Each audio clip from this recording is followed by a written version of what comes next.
Convention or the annual event here at XUB. Our chapter is coordinating this, and I would like you to be the moderator. I said, boy, my knowledge at that time of Speak Mackay, I was very familiar with it, but my knowledge was not deep. So I was a little bit hesitant. I said, are you sure? Can somebody else do it? They said, no sir, please think about it. So in the morning I accepted, and then I was totally excited when I did a little bit of looking around. I know my friend was Dhanada Misra, who is, runs the state chapter, etc. But I didn't often know a lot of activities that Speak Mackay does. I was totally blown away when I did a little bit of Googling that this organization holds some 4,000 events in a year in some 400, 500 places around the world. I said, my God, this is such a huge thing. Anyhow, I would like to welcome again Professor Kiran Seth. He's a Professor Emeritus of IIT Delhi in the mechanical engineering area. A Padma Shri awardee, Professor Seth has engineered a cultural renaissance on educational campuses of the country and abroad. He has revived interest in the youth for our rich cultural traditions. He's obviously most well known as the creator, founder of Speak Mackay, which is the Society for the Promotion of Indian Classical Music and Culture amongst Youth. So this Speak Mackay organization has an ambitious target of reaching out to each child of the country by 2020 or thereabout. That was what I was told. Don't we each have a child in us? So, we definitely it applies to us, what we're doing here. So now Mackay is 42 years old and counting, right? So here we are at XUB at the Xavier University campus. I'm mighty glad. What a wonderful tradition of promoting traditions. This is what you volunteers are doing. And you all, you youth, boys and girls, everybody here is contributing to. So with that, I was told I should, it's a dialogue or a conversation that I should start off with. So I would ask Professor Seth a few questions that I thought, or my students thought, would be appropriate for the audience, to learn. So, sir, of course, sir, you can take as much time on any question. That is all right, absolutely, and you can steer this also. But my first question was, what inspired you to start Speak Mackay, and what keeps you motivated? What keeps you going to work for it? And with all the distractions, what helped or continues to help you stay focused on your goal?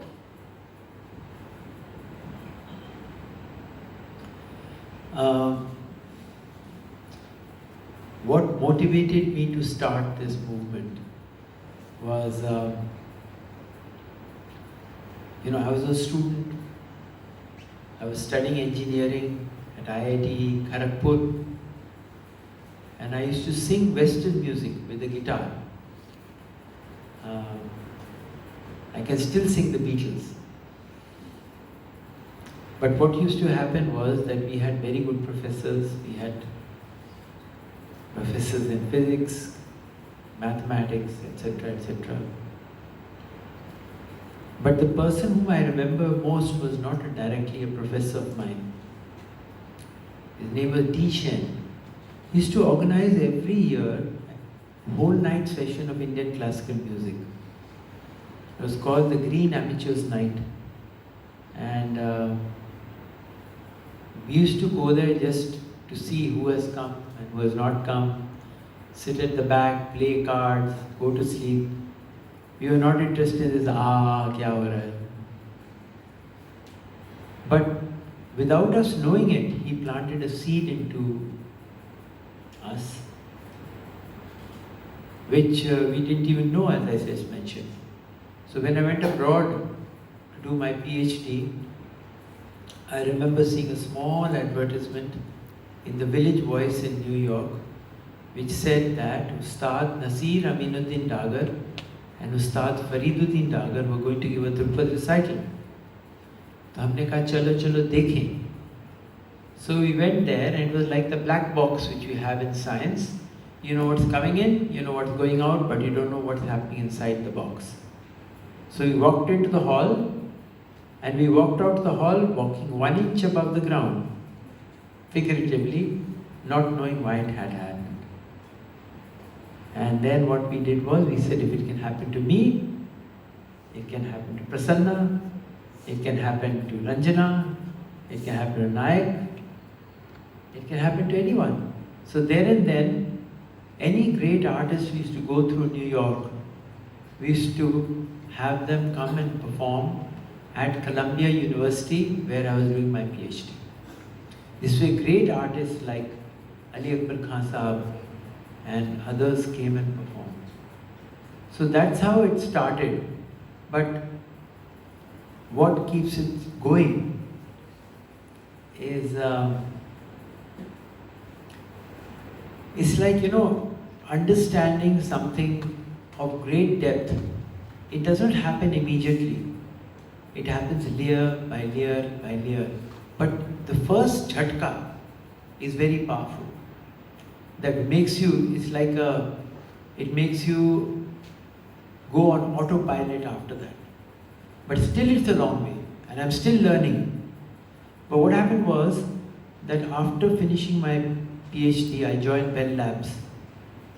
And Bell Labs at that time, I joined as a research scientist. There were 7 Nobel laureates. So it got me thinking, as you're saying that, look, in this lab, one lab, there are so many Nobel laureates. Why is it in India, which is such a big place, we don't have any Nobel laureates? But then when I thought of it, and as the layers unfolded, I understood that in fact in India we have people who have been greater than Nobel laureates, but in a different domain. They don't call them Nobel laureates. But for example, I don't think a person like Kelucharan Mahapatra ji from this very holy land of Odisha is any less than a Nobel laureate. He is not any less than a Nobel laureate.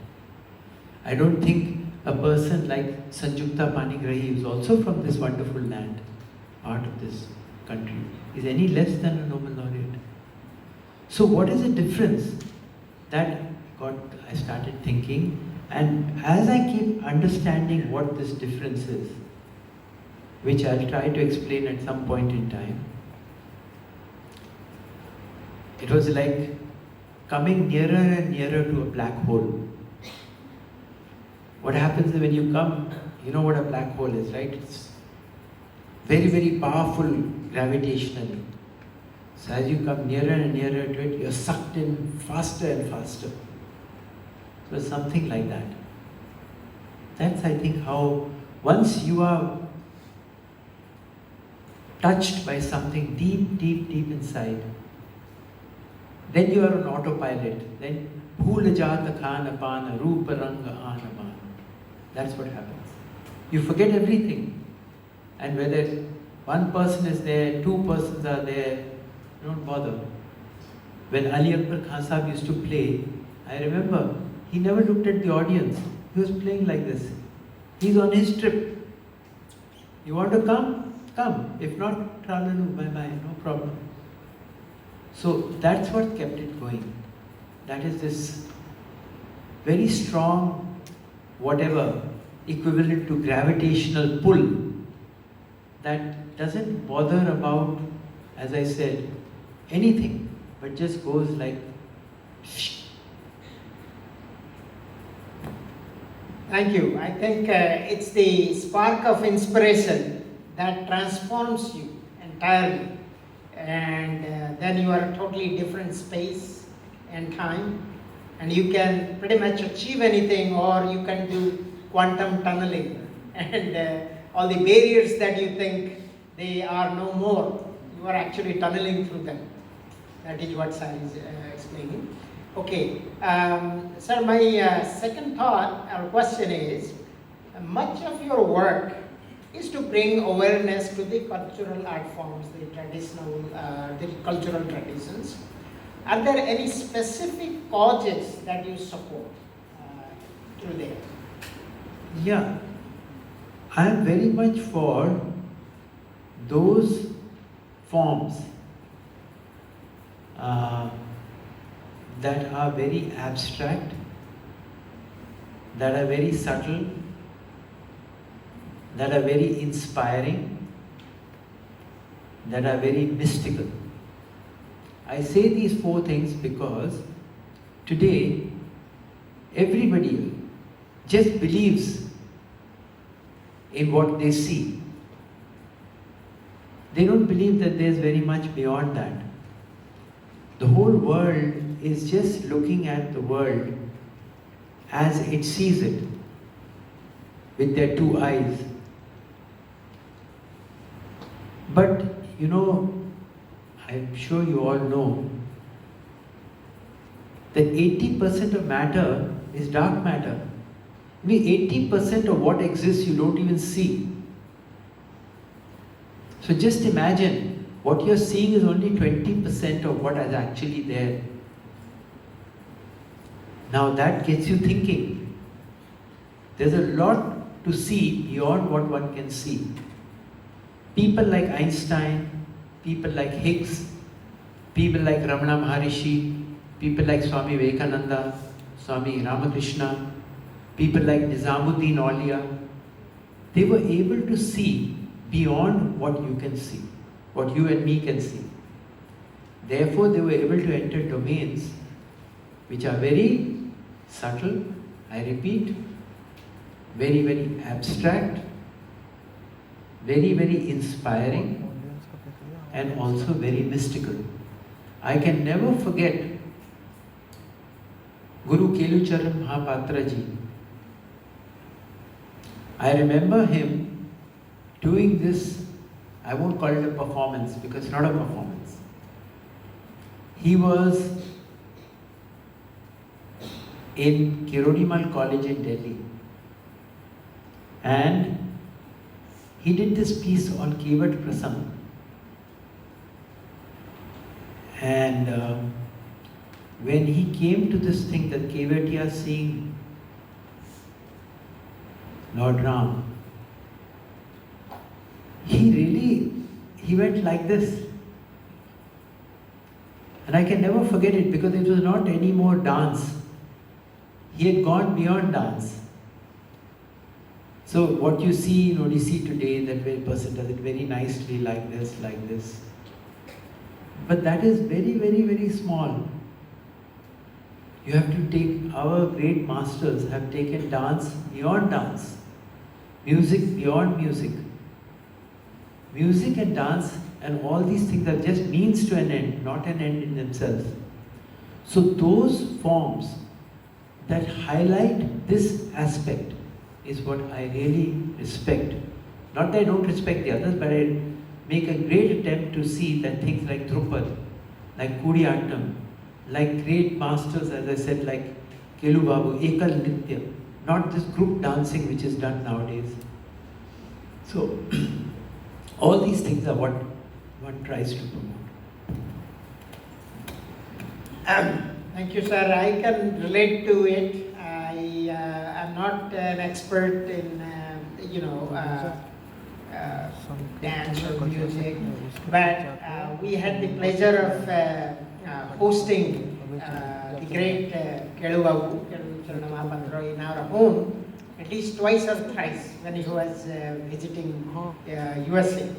And we have seen him. He loves pokhla bhatto and things Odia style that we would cook. That's the reason probably he was coming, not because anything else. Maybe he just liked us. So he will not stay in the hotel. He will say, "We'll stay with you." So that is how it was. So I could see, I could feel the page, the Kiran that was coming out. But I'm a scientist, engineer, But Sir is, of course, liberated in his mind. But for me, it takes some time to grasp. But I can relate to it. I can see what's happening. Thank you again. My next question, it might be a little bit for the audience, the college-going audience, and I thought there would be several from my university and other nearby colleges. But that's okay. Probably there are some college students, but lots of them are in high school students. So this question may not apply so much to the high school students anyhow. What is your take on Indo-Western fusion culture? Does it actually promote Indian culture or dilute the essence of it? See, most of what these Indo-Western experiments that are being done, in my opinion, are very half-baked. You're neither here nor you're there. It's only you can do experimentation when you have gone very deep into your own heritage. And once you have understood that to a great deal, then you can take from others. You don't have an understanding of your own thing, you don't have an understanding there, and you're trying to mishmash everything. So that is something which I'm definitely not for. But people like Pandit Ravi Shankar, for example, I saw him, conduct the Russian choir. He was with the Russian choir. It was a beautiful thing, no question about it. He also collaborated with Yehudi Menvin, the great violinist. It was beautiful because there were two great masters deeply steeped in their own heritage, trying to collaborate, trying to understand something of the depth of the other person's heritage, and thereby coming together at a very deep level. It's something like,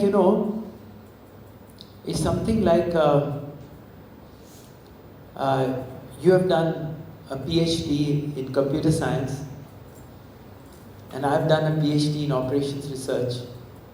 She has done a PhD in design. She has done a PhD in minerals and chemical engineering. Yeah. Now what happens here is, we haven't got a doctor of computer science. We have got a doctor of philosophy. In brackets it's written computer science.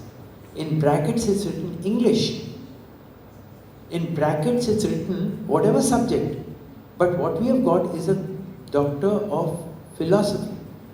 So, a person who's actually got a doctor of philosophy, like Pandit Ravi Shankar, actually got a doctor of philosophy in Indian classical music, and Yehudi Menvin, who's got a doctor of philosophy actually in Western classical music, can collaborate beautifully because they understand something at the philosophical level.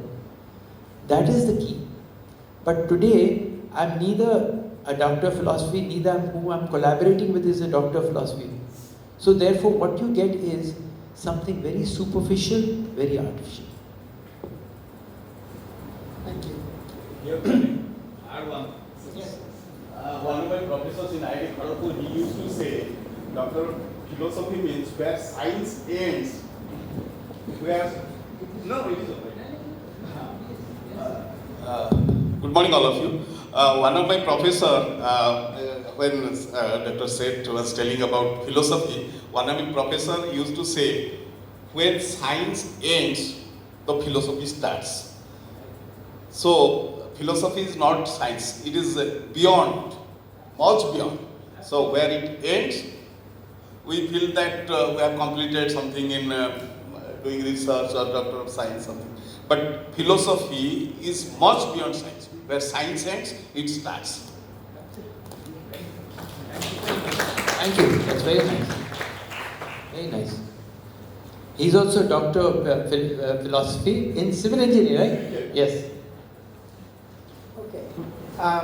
Sir, you are already touched upon the idea of visual forms and how that helps in thinking in whatever field we're working on. So the question here is, how is visualization essential to bring in a breakthrough in the field of art and literature?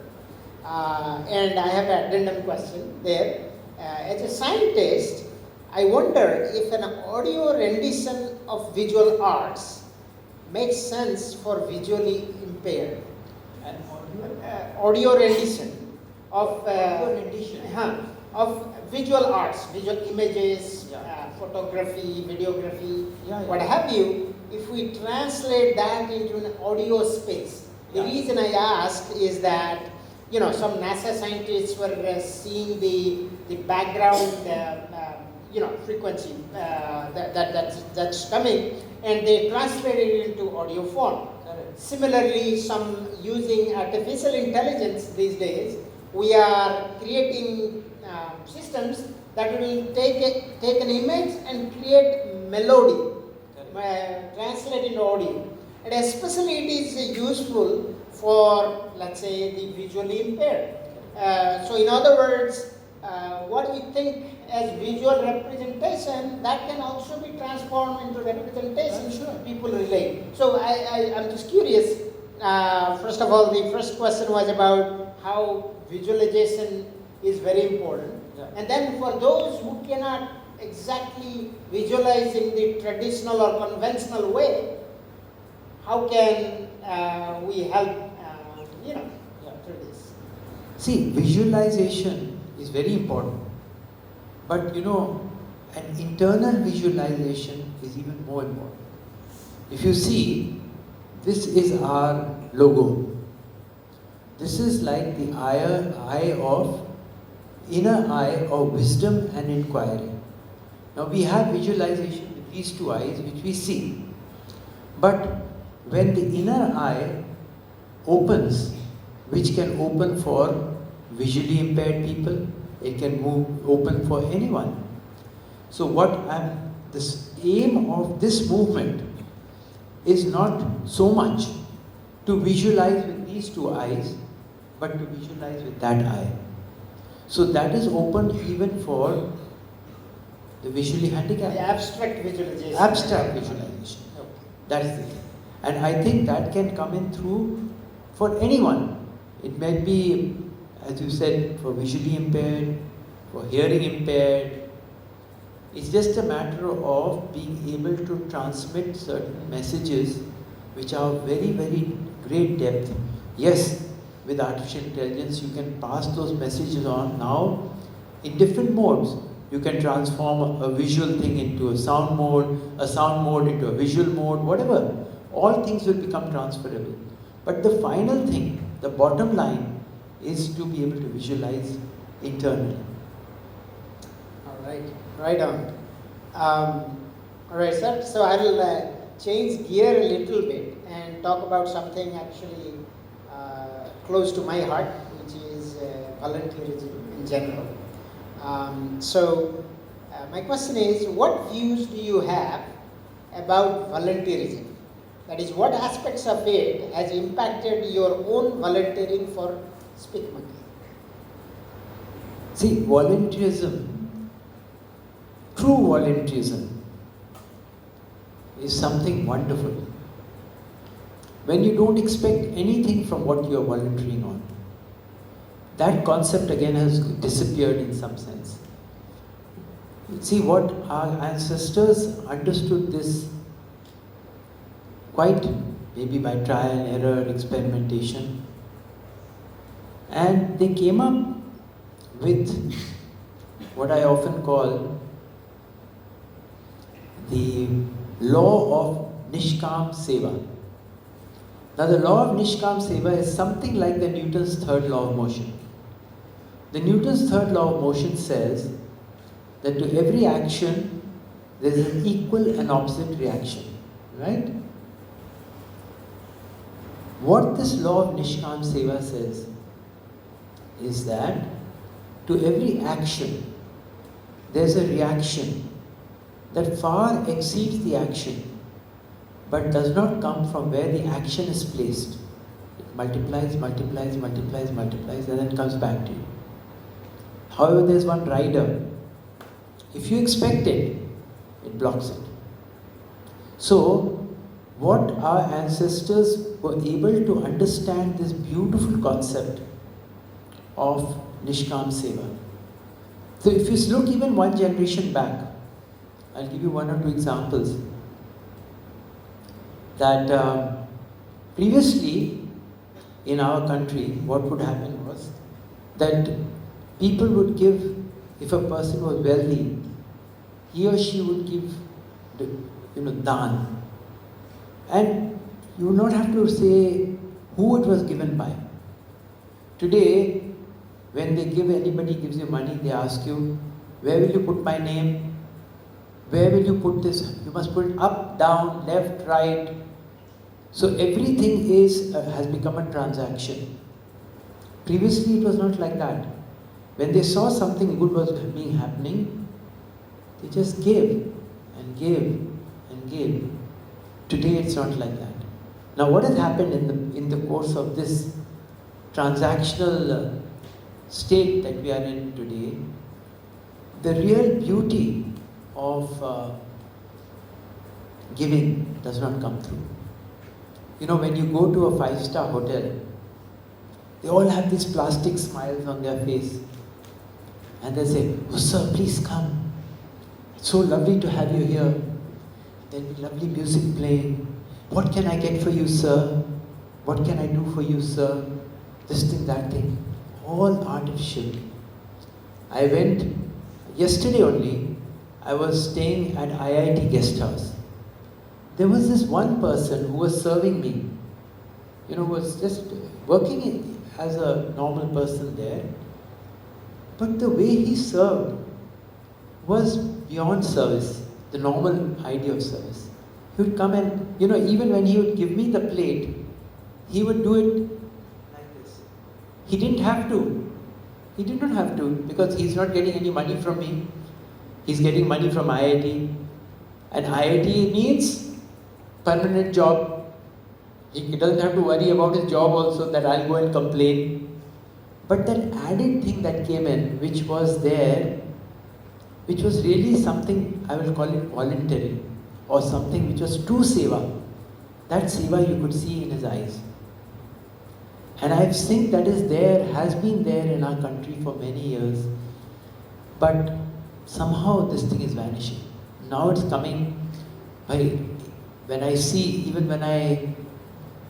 students these days, they have that glint in the eyes, what can I get out of this situation? Which was not there before. This transition has taken place because of the whole world becoming transactional. In the process, what is happening is, we get more conflict, we get more tension, depression. हमने तो उसको इतना दिया, उसने हमें कुछ नहीं दिया वापस. I am going to take oil from your country, from Saudi Arabia, or I'm going to take oil from Iraq. What I'm trying to say, this thing of wanting, taking, and not giving, this thing is what is disturbing the whole world scenario.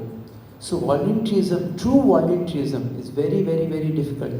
Mother Teresa used to say something very beautiful. She should say, that lady was a fantastic woman. And then she would say that real volunteerism, true volunteerism, it must be with some pain in you. You can't do it sitting on today we have NGOs sitting in air-conditioned rooms, getting fantastic amount of funds. It's like a company. But an actual NGO, actual thing of volunteerism would be where there's some pain involved. We were offered so much money at so many points in time to set up a big office, to set up, with paid people, with computers, this thing, that thing. But we purposely chose not to take that route because even today, we don't have any assets. We have got a room, we've got a place in modern school, Barakhamba Road, and a place in IIT, which has been given without any charge. Even the stuff inside it, the curtains have been donated, the microwave has been donated, the carpet has been donated, 2-3 old chairs have been donated. So today if we want to wind up Spick Mackey, we can wind up today, just like that. No assets, nothing. And it's been done consciously so that the young person who comes sees that this is being done truly voluntarily. When we take these young people to come for our international school convention in Chennai, which is happening in December, for which you all can apply. When we take them for our international convention, which is happening in IIT Kanpur in June. When we take them for the scholarship scheme, everything is free. They don't have to pay anything. We have to raise the money for all this. Right since 42 years, we have not charged the student 1 rupee for any program that we have done. Consciously, to give them this idea, the best things in life you can get are free. I want to give 2 examples of my own life in this. I went to learn music from Ustad Nasir Amin Dagar, the great master in Kolkata. I learned from him for many years. In my vacations, I used to go there. He never asked me, what money are you going to give? I ate with him. I stayed with him. I learned music from him. Never asked me. And he didn't have money. He didn't have any money. Yet, he would never ask me for money. I go to Shivananda Ashram in Rishikesh. I go there, stay there, lovely, eat there, do everything. He didn't ask me for money. I could give whatever, of course I give whatever I want to, that's not the point. But there's the feeling that you come out when there's truly voluntary work is of a different order completely. You can give as much money, you can give $1 million to a person to work. But the type of work you will get will not be of that quality which will come out through a truly